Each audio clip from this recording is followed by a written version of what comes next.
Lundi 2 décembre 2024, madame, messieurs, bienvenue au journal sur CAB News 24 et ITFM Radio.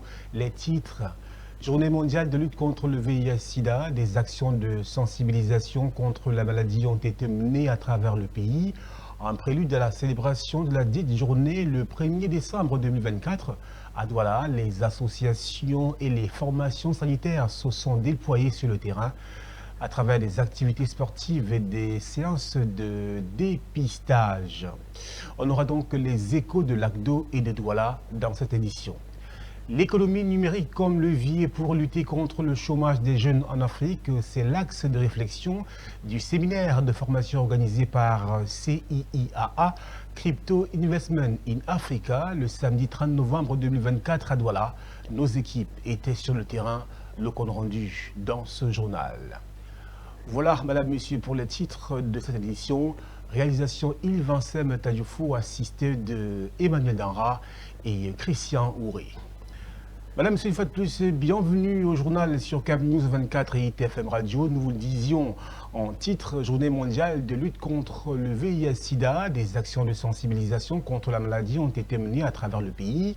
En prélude à la célébration de la dite journée, c'était le 1er décembre 2024.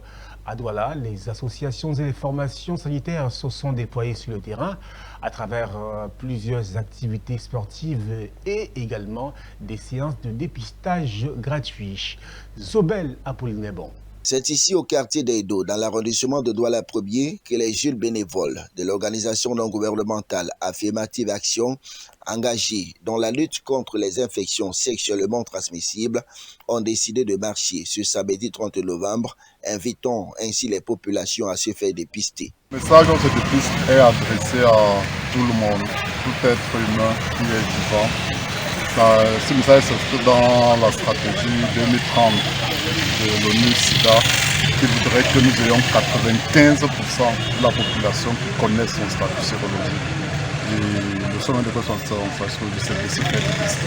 Donc tout le monde est à se dépister pour qu'avant 2030, qu'au moins 95% de la population générale, que ce soit dans le monde, en Afrique, au Cameroun, connaisse son statut sérologique. Connaître son statut sérologique est une affaire de tous, les femmes aux côtés des hommes. Lors de la marche sportive de ce samedi, en est une illustration parfaite. On a choisi de marcher avec les hommes parce qu'il n'y a pas d'abord d'hommes sans femmes. Là où chaque homme se trouve, s'il n'y a pas la femme, ça n'a aucun sens. On le sait. C'est accompagner les hommes aussi dans cette marche pour qu'ils puissent, avec nous et la famille, réduire le taux de VIH dans le monde entier. On va pas...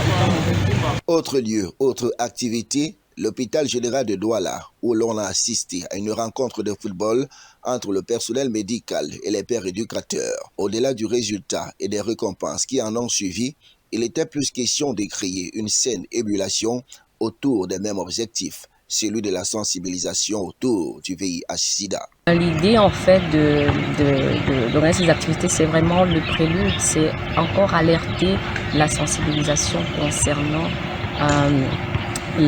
cette maladie-là, cette infection. Et puis, quand on parle de sensibiliser, c'est vraiment également accentuer, alerter les personnes sur la prévention. Parce qu'aujourd'hui, pour ce qui est de la prévention du VIH, il y a plusieurs moyens de prévention qui sont connus.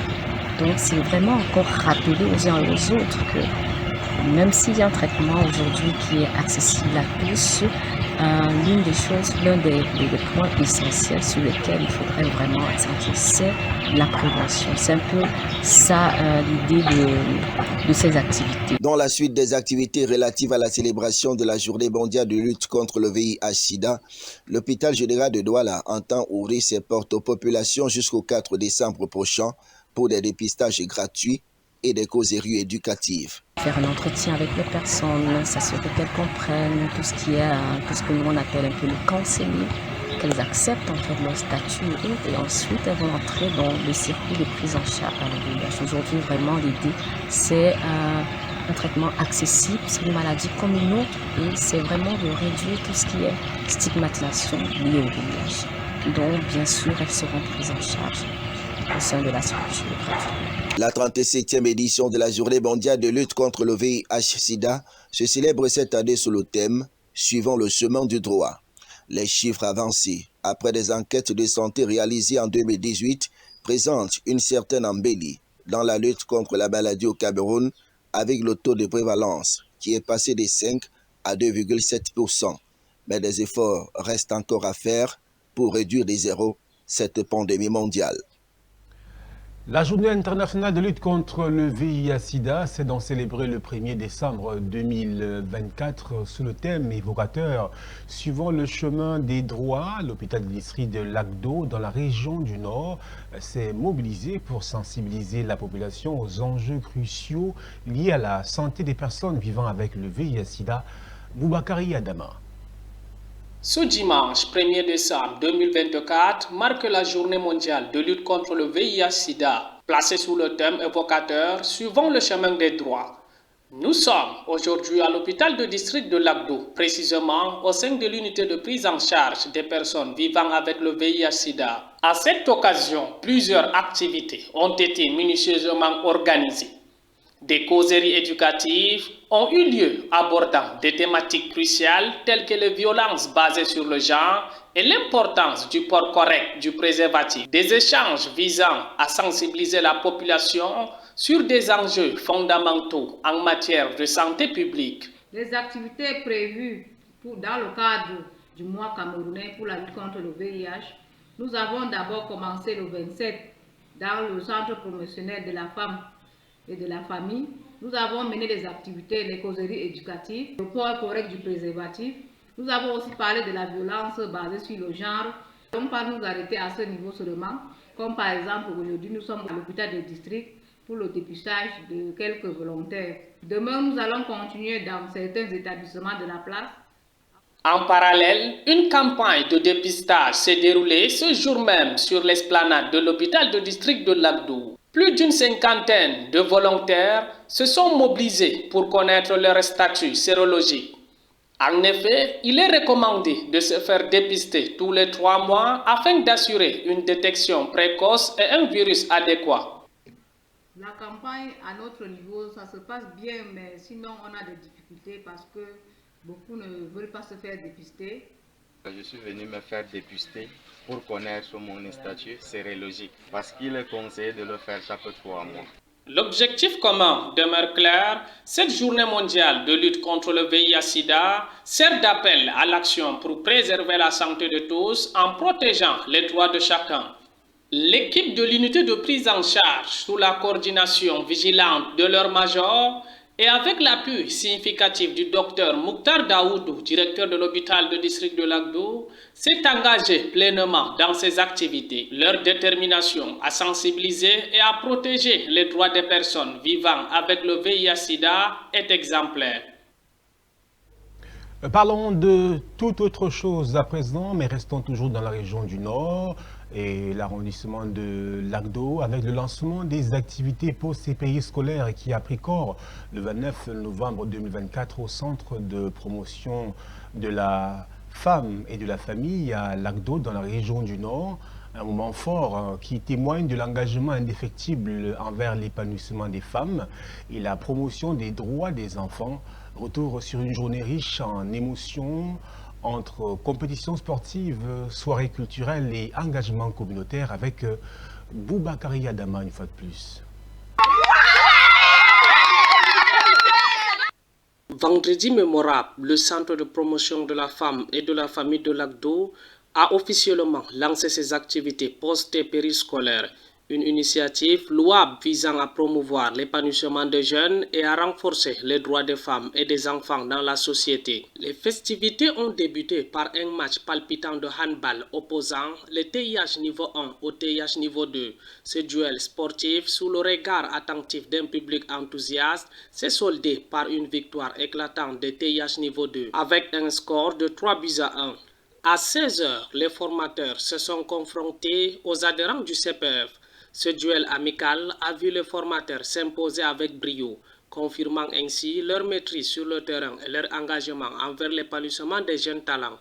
Aux alentours de 20h, l'esplanade du CPF de Lac-d'Eau s'est transformée en un véritable carrefour culturel. Une soirée riche en couleurs et en émotions a été organisée, rassemblant les établissements d'enseignement secondaire de la ville, notamment le lycée de Lagdo, le collège polyvalent Monouné et le lycée technique de Lagdo. L'atmosphère était empreinte d'une effervescence palpable où la musique et les arts ont vu captiver l'auditoire par des ballets modernes envoûtants. Le CPF de Lagdo se révèle ainsi comme un bastion incontournable pour l'épanouissement des jeunes filles et la défense des droits des enfants. L'épanouissement de la gente féminine, Madame Younoussa Amina Tounoufelo.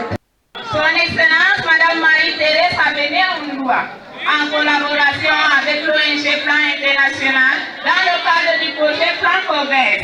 C'est un véritable foyer architectural situé dans l'arrondissement de Lagdo, a pour objectif principal l'autonomisation des jeunes filles et leur insertion professionnelle.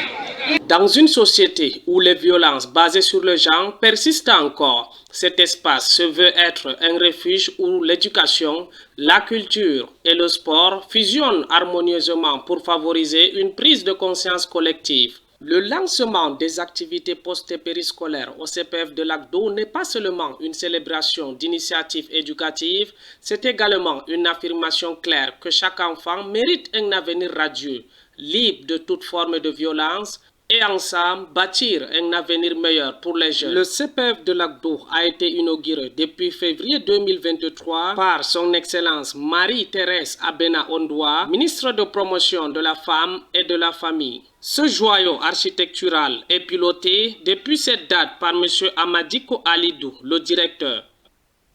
Économie numérique, le samedi 30 novembre 2024, Douala a abrité la conférence et également une séance de formation organisée par CIA, Crypto Investment in Africa, qui a réuni de nombreuses personnalités autour d'un thème crucial, l'économie numérique comme levier pour lutter contre le chômage des jeunes en Afrique. Malik Paezo, Saliou Soulé. Le samedi 30 novembre 2024, la ville de Douala, hôtel Prince de Galles d'Aqua, a été le théâtre d'un événement marquant sous le haut parrainage du groupe Babadampoulou. La conférence et formation organisée par Crypto Investment in Africa a réuni de nombreuses personnalités autour d'un thème crucial, l'économie numérique comme levier pour lutter contre le chômage des jeunes en Afrique. Juste avec un smartphone et une connexion Internet, on peut absolument avoir l'accès au monde entier. Ici, à cette conférence, par exemple, vous voyez tous ces métiers du numérique que nous montrons qui sont à portée de main. Et avec les technologies comme l'intelligence artificielle, par exemple, on peut encore plus accélérer toute cette cadence-là.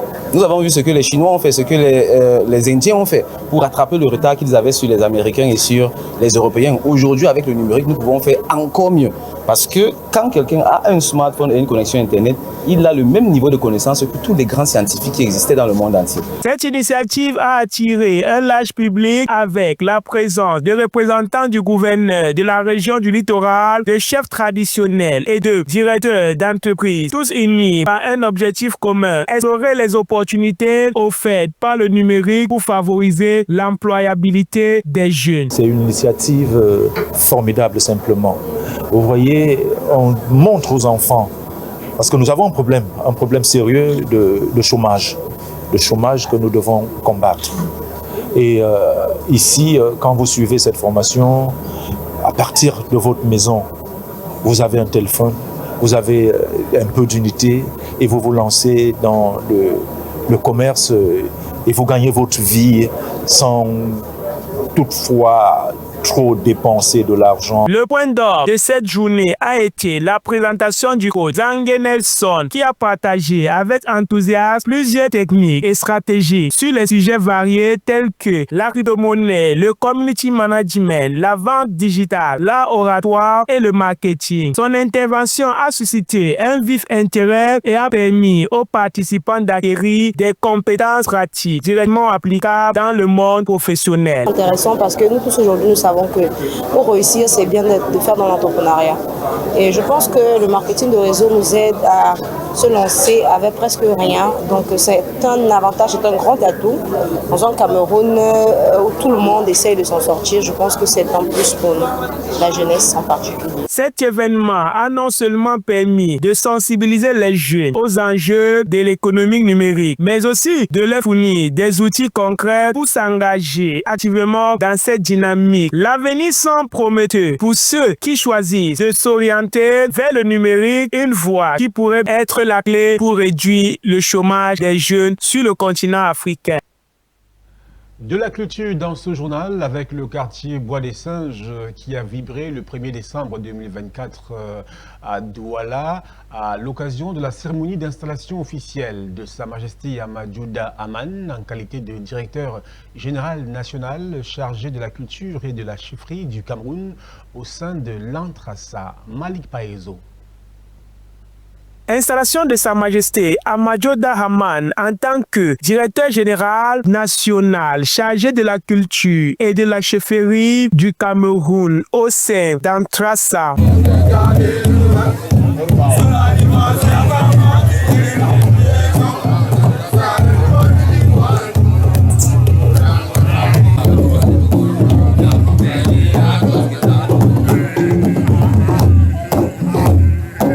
La cérémonie a été honorée par la présence d'une délégation conduite par le professeur Ouba Abdulrazak, président de l'Association nationale des radipraticiens de santé Antrassa. Sa Majesté Amadjouda, qui est aujourd'hui directeur général national chargé de la culture et des chefferies du Cameroun. Il a pour mission d'amener la médecine traditionnelle, surtout en Trassa, dans les chefferies. Parce que les chefs traditionnels sont les garants de la tradition. Et qui dit tradition dit médecine traditionnelle. Il faudrait que nos chefs sachent comment laver leur canne de protection, leur bâton de commandement, sachent comment le purifier de temps en temps. De nombreuses personnalités, chefs traditionnels, présidents d'associations, femmes et membres de la communauté ont répondu présents pour célébrer cet événement marquant. Sa Majesté Amadjouda Aman, visiblement satisfait et ému par cette distinction. Je remercie beaucoup à mon président national, professeur Ouba Abdulrazak. Avant, j'étais délégué régional des tradipraticiens du littoral. Aujourd'hui, je suis monté délégué général des tradipraticiens du Cameroun. La cérémonie a été rythmée par des performances de groupes de danse traditionnels qui ont su captiver l'audience par leur talent et leur savoir-faire. L'ambiance était à la fête, mélange chant, danse traditionnelle, créant une atmosphère chaleureuse et conviviale. Ouvrons à présent la page sportive de ce journal. Démarrons par le football. Le Coton Sport de Garoua n'est plus le club le plus riche du Cameroun. Avec un budget annuel de 700 millions de francs CFA, le club du Nord est désormais relégué au 2e rang au profit de Victoria United, un club de la région du Sud-Ouest qui est basé à Limbé. Ali Dida et Michel Ateban font le point. Victoria United, désormais le plus gros budget du championnat local camerounais, avec un budget estimé à 1,1 milliard de francs CFA, dont 900 millions dédiés à l'équipe première. La formation du Sud-Ouest championne sortante ambitionne de conserver son titre cette saison. En conférence de presse jeudi à son siège à Limbé, le président de Opopo a présenté la vision de son club cette saison sportive. Our vision is to elevate Victoria United to new heights, both domestic and international. We aspire to be a force to be reckoned with, a club that inspired and unite our community. We strive to create a legacy of excellence, built on the foundation of hard work, discipline, and unwavering commitment. Conscient de ce que la tâche ne sera pas facile, l'équipe s'est fixé des objectifs clés pour atteindre ses ambitions et relever le défi. We have allocated a substantial budget for the 2024-2025 football season, which stands at 1.1 billion CFA francs to support this ambitious objective. A significant portion of this budget will be dedicated to the senior team, which stand at 900 million CFA, as voted by the General Assembly. L'un des faits majeurs avec la presse, c'est l'annonce de la création de la section féminine du club de Limbe. We are thrilled to announce the launch of a women's football team. This is a historical moment for Victoria United as we embrace gender equality and empower female athletes. We have allocated a dedicated budget of 50 million francs CFA to support the women's team. Selon le président général de Popo, l'objectif global de ces initiatives est de redonner la joie aux supporters et amoureux du football camerounais, mais de recoller aussi au ranking CAF. Valentin Quen dit vouloir aider et accompagner l'actuel président de la FECAFOOT dans sa vision qui est de redonner au football camerounais toute sa grandeur. Toujours en sport, rugby cette fois, pas de tournoi Sahel Sevens et Grassfield Sevens à Garoua et Bafoussam comme initialement annoncé. Les deux tournois ont finalement été annulés par le comité de normalisation de la Fédération camerounaise de rugby. Les raisons sont contenues dans un communiqué adressé au groupe Essono, principal organisateur des 10 événements.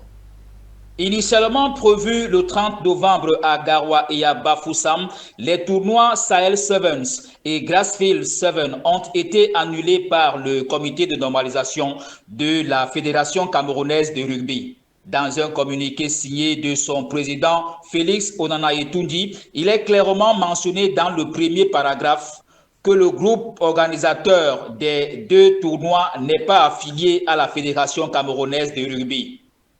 Le paragraphe 2, de manière explicite, met en exergue la loi et évoque l'organisation d'un tournoi qui n'a eu au préalable des autorisations de l'organe technique et de la tutelle.